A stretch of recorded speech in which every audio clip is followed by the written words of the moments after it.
Kembali bersama kami Divisi Negarawan dan pemirsa, kami melakukan hasil jajak pendapat sederhana melalui media sosial. Hasilnya mayoritas responden pernah mengalami atau menyaksikan praktik politik uang. Yang pernah ini mayoritas ya, yaitu 77%, kemudian yang tidak hanya 23%. Saya ke Pak Aji. Pak Aji, kalau bicara soal politik uang, banyak riset gitu yang mengatakan bahwa ini adalah hubungan simbiosis mutualisme antara si pemilihnya dan juga si pemberinya. Apakah benar demikian dan apakah politik uang ini sudah diterima sebagai tradisi aja kalau tiap pemilu? Ya. Itu menarik ya, terutama yang terakhir, apakah itu bagian dari tradisi politik kita ya. Kita sih berharap tidak, tapi kok ya ketemu terus tiap kali pemilu ya. Jadi kita kan seringkali bicara soal politik transaksional ya, bahwa kalau kita memberi, lalu kemudian memberi uang, lalu kemudian kita akan mendapatkan vote, suara. Nah, apa ya benar seperti itu ya? Kemudian satu-satunya cara untuk mendapatkan kursi, mendapatkan kemenangan adalah dengan menggelontorkan uang. Karena banyak sekali juga kampanye yang anti politik uang dengan mengatakan misalnya terima aja uangnya, coblos yang lain gitu. Tapi sekali lagi, uang itu kan kemudian mengikat secara moral ya. Ya, kalau biasanya kita transaksi jual beli, tawar menawarnya lama, tapi kalau satu orang sudah mengeluarkan dompetnya dan kelihatan uangnya, kayaknya kok transaksinya udah mau selesai. Jadi pada diri uang itu ada ikatan moral juga ya. Jadi kalau kita belajar soal teori-teori pertukarannya, exchange ya. Kalau kemudian kita diberi, maka pada saat kita menerima sudah lekat dengan kewajiban untuk give back. menunaikan. Ya, give back lagi. Jadi teorinya ada begitu. tanggung jawabnya begitu ya. Nah, jadi kalau kita emang ingin mau memutus itu ya simply jangan menerima. Karena ketika menerima berarti ada terikat dengan kewajiban untuk memberi. Nah, apa yang diberi, apa yang dibeli, kalau konteksnya uang ya, kalau kita exchange kan, tapi kalau ada uang kita bicara beli. Apa yang dibeli tadi suara. Nah, kesannya kalau satu orang terbeli suaranya tidak apa-apa ya, kesannya tidak apa-apa, tapi satu orang kali berapa, nah itu menjadi masif. Dan kemudian karena itu berlangsung berulang-ulang, tadi kita bisa melihat apa itu menjadi tradisi, apa itu menjadi. Tapi awalnya bagaimana sih itu bisa muncul? Ya, itu sekali lagi bagian dari transisi budaya politik yang belum usai ya. Kita tuh bangsa yang dari dulu ramah dan tukar-menukar itu terjalin dalam satu relasi sosial. Misalnya kalau kita pergi dari suatu tempat, ya, kita merasa bahwa teman-teman yang ditinggalkan tidak akan seberuntung kita menikmati suasana lain. Karena itu ketika kita pulang, kita harus berikan sesuatu pada yang kita tinggal. Oleh-oleh ada lagi gitu ya. Kita mendapatkan keuntungan berarti ada orang yang nggak beruntung nih. Kita jadi harus ketika berikan. dikasih adalah bagian dari terima kasih. Ketika gitu kita, kita bagian menerima kasih sesuatu. Untuk punya tanggung jawabnya, membalikan kembali. Ketika kita menerima sesuatu, kesannya kita sedang berhutang. Nah itu yang memunculkan tadi ya, orang kasih-kasih aja untuk kemudian mengikatkan dalam perutangan. Nah itu kalau Pak Aji mengatakan ya sebaiknya jangan diterima karena kalau kita terima sama saja mengikat gitu ya, harus mengembalikan kembali tanggung jawabnya. Nah kalau Ibu Siti gimana? Bu Siti, ketika yang dikatakan bahwa efektif menangkal politik uang dengan terima saja uangnya, terima saja bansosnya, tapi jangan coblos orangnya begitu. Apakah itu efektif untuk menangkal? Ini menarik, karena menarik saya ini 3 bulan terakhir ke desa-desa gitu ya. Saya mencoba di komunitas itu, saya tanyakan, Bapak Ibu, kita sedikit lagi akan melakukan pemilu. Bagaimana kalau kita sekarang dihadapkan pada dikasih uang tapi harus memilih. Mau milih apa ini? Kira-kira dikembalikan, kita say no to money politics, vote buying seperti itu, diam semua. Loh, kok diem ya? Gitu. Begitu saya bilang, oke, kita terima uangnya tapi tidak kita pilih. Oke, gitu. Berarti artinya ini baru sampel beberapa. Itu kalau kita ambil satu kesimpulan sementara, kayaknya sulit memutus mata rantai vote buying atau politik uang tadi itu.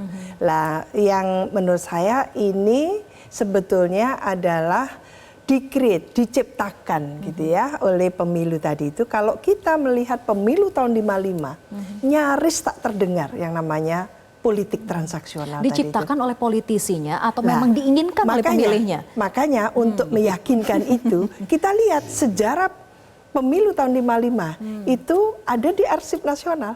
Ternyata tidak ada itu, nyaris tidak dengar.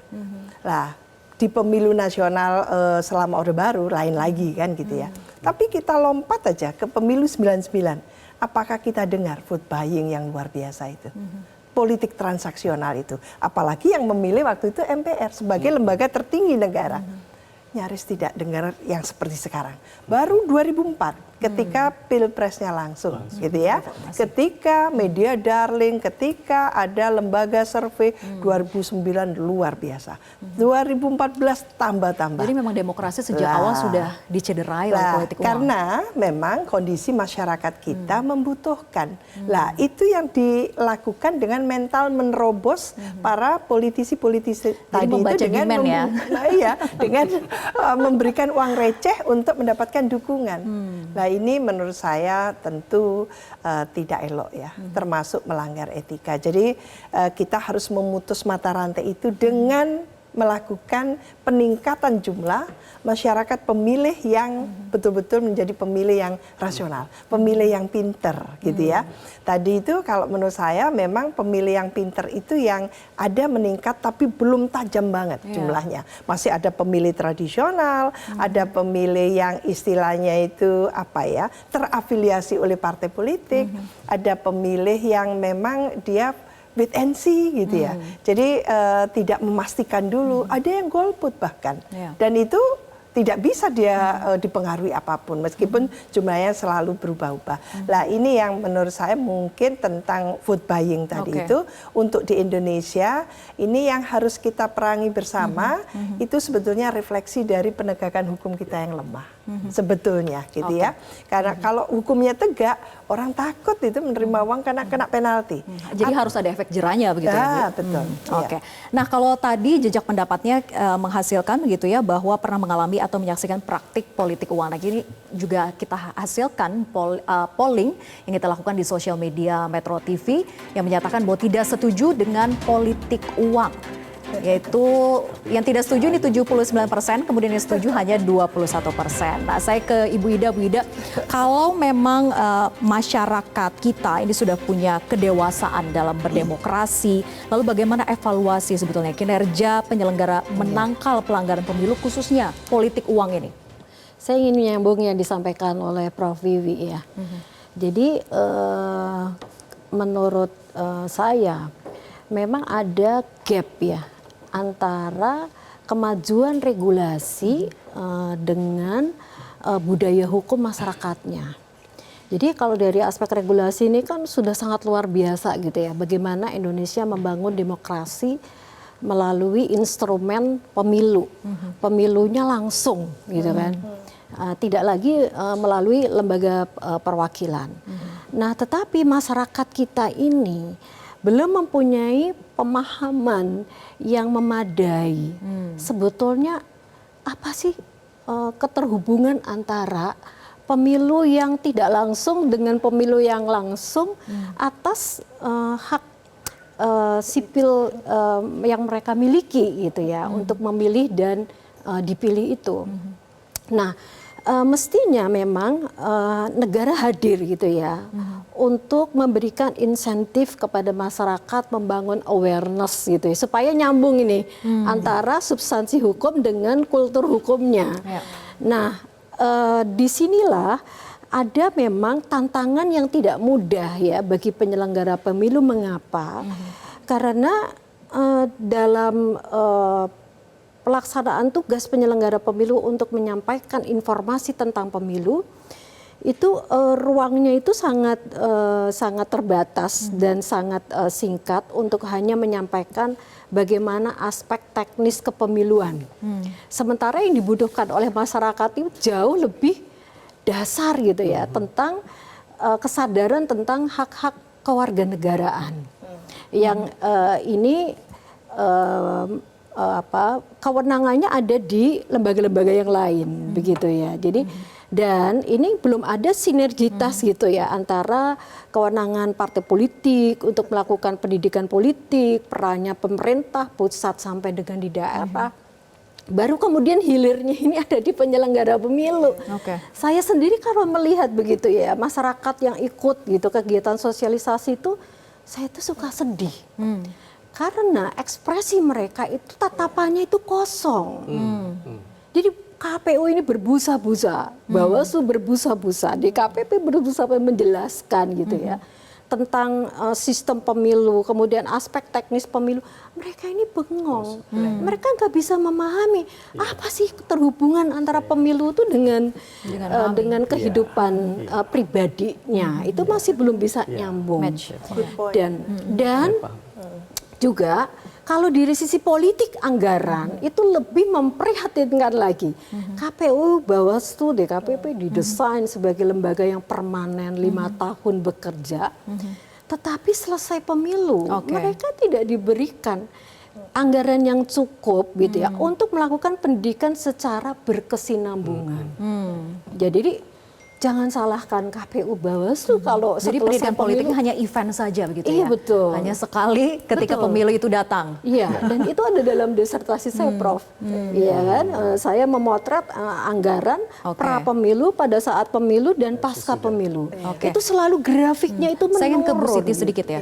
Kalau memang tadi dikatakan bahwa kebengongan dari masyarakat yang sebetulnya sudah ada upaya dari pihak penyelenggaranya memberikan pendidikan politik yang walaupun hanya eventan saja begitu ya, sekali-sekali dalam pemilu, apakah itu kemudian yang dimanfaatkan oleh segelintir pihak untuk bisa memenangkan pemilunya? Ya, ini ada dua hal yang beda ya. Jadi satu sisi realitas sosial kita, bahkan kalau kita mengacu pada laporan BPS menunjukkan memang pendidikan masyarakat kita itu masih kantong besarnya itu bukan perguruan tinggi. Masih ada di SMP, SMA, SD kan gitu ya. Mungkin lebih besar di kantong SMP. Gitu. Oleh karena itu memang realitas yang seperti ini, apalagi secara ekonomi tidak beruntung, pendidikan tidak beruntung, ekonomi tidak beruntung, semakin tidak peduli. Para elit politik itu jangan menggunakan kesempatan. Maka saya setuju yang namanya civic education melalui voter education ya. Jadi pendidikan untuk pemilih itu dilakukan dengan seksama, baik formal, informal, non formal kan seperti itu. Lah ini yang tidak dilakukan seksama maka jadi mangsa ini, objek akhirnya. Masyarakat yang tidak beruntung tadi itu menjadi objek pemilih yang sudah cukup aja kasih 50.000, 100.000, 150.000. Mereka dikoordinir, ada koordinatornya. Setiap satu klaster koordinatornya satu. Lalu ada 10 sampai 15 orang atau 20 untuk diambil suaranya.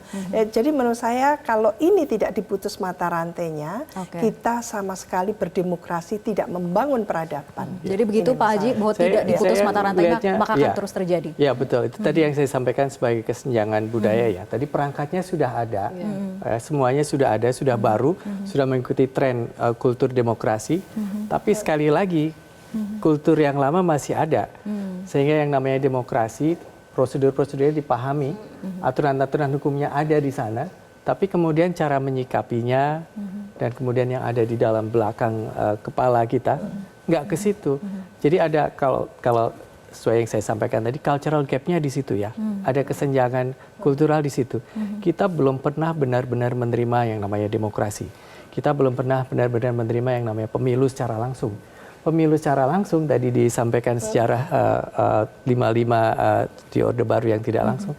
Itu nggak masuk ke dalam logika kultural mereka mengenai memilih pemimpin yang langsung, karena selama ini ada representasi di DPR, MPR gitu ya, MPR ya kan, sebagai lembaga tertinggi. Ya betul, sorry di MPR itu nggak masuk di dalam logika itu. Nah, saya sepakat tadi ya, kalau kita memang mau ngomongin politik sekarang dalam konteks demokrasi, jangan lupakan kita pelajari dulu politik lokalnya seperti apa, karena kalau enggak kita seperti memaksakan bawa demokrasi, bawa konsep pemilu langsung pada orang-orang yang kepalanya nggak di situ tadi, yang Mbak Ida tadi sampaikan bengong semuanya. Masa kayak begini sih cara memilihnya gitu ya? Karena tapi ketika upayanya dilakukan secara berkesinambungan, tadi kan belum dilakukan hal itu gitu ya. Hanya eventan saja. Apakah sebetulnya berkesinambungan itu yang diperlukan? Betul. Nah bukan sayangnya juga sih, dalam konteks kali ini pendidikan politik sebagian besar diambil alih oleh media internet. Dan kemudian internet itu kan kita bicara soal algoritma. Maksudnya partai politik nggak melakukan. Saya melakukan tapi melalui jalur internet. Nah, ini yang menariknya dari internet ya. Kalau teman-teman kita semua sudah sama-sama paham. Kalau kita buka internet dan melakukan pembelajaran melalui internet itu hati-hati. Melalui Mbak Google. Karena sekali kita googling, Prof, Iya. nanti yang akan muncul pop-up adalah sesuatu yang memang kita inginkan, yang pernah kita buka. Cari sebelumnya. Jadi algoritma itu, kemudian yang di-feeding oleh internet itu adalah sebenarnya hal-hal yang hanya yang kita inginkan saja. Jadi sekali kita buka paslon A, B, C, buka A, besok yang muncul akan A terus. Jadi kita nggak punya pengetahuan mengenai B dan C. Ya. Tadi saya sampaikan pendidikan politik kita tidak mengajarkan kritikal, tapi ketika itu diambil alih oleh media seperti internet tadi, di partai-partai mengambil itu juga. Tapi sekali lagi sifat internet adalah memfeed algoritma tadi, memfeeding kita dengan jejak yang selama ini kita taruh di internet itu. Jadi masyarakatnya juga tidak bisa ditinggalkan saja hanya dengan internet kemudian bisa Mestinya belajar sendiri mandiri begitu ya. Internet Tetap itu harus didampingi. Betul, karena itu tadi saya sepakat dengan survei tadi. Ya. Sepertinya sudah memilih pilihan dan tidak akan berubah. Internet itu echo chamber ya, membuat kita cuma melihat itu saja. Oke, kita akan lanjutkan diskusi usai jeda, tetap bersama kami di Visi Negarawan.